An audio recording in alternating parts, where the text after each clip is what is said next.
يقول لي بقول هالدقة إن كقدومي هذا نص ده بارك. بسم الله الرحمن الرحيم. لما السلام يا شعب غير سمال الآن يستحافظه.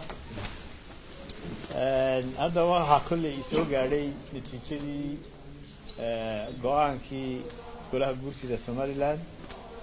يكسب سنة كردين تمدحراتك حكومة ده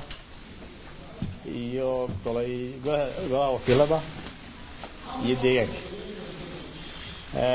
guud ahaan anigu xisbi ahaan iyo shacbiga reer Somaliland waxay filayeen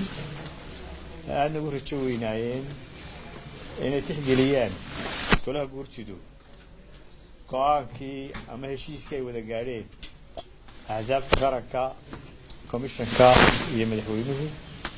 هاي لقبته 8 أكتوبر doorashada madaxtooyada Jamhuuriyadda Somaliland tagala wakiilada deegaanka kan laqabto 8 October 2018 kaasan filaynay kaasan rajaynay hase yeeshee go'aanka golaha guurtidu gaaray iyagu xaq siinayo dastuurka ama mandate-ka extension-ka oo dastuurku siinayo golaha guurtida waxaan maleynayaa 60 maalmood ama 60 maalmood كان شغلان قوان كهذا قوان كل وسوديين كلها بس مركا وسوديين قوان كلها بس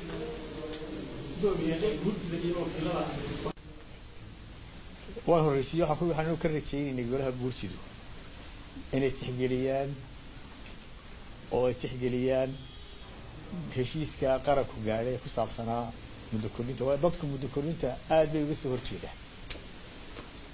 dadka saaxiibadeena arinta way nagu dibsadeen wax badan hase yeeshee go'aan kumandiisku igu siiyay marka taas waxaan u arkaa inay ka badan tahay intii laga fidiyay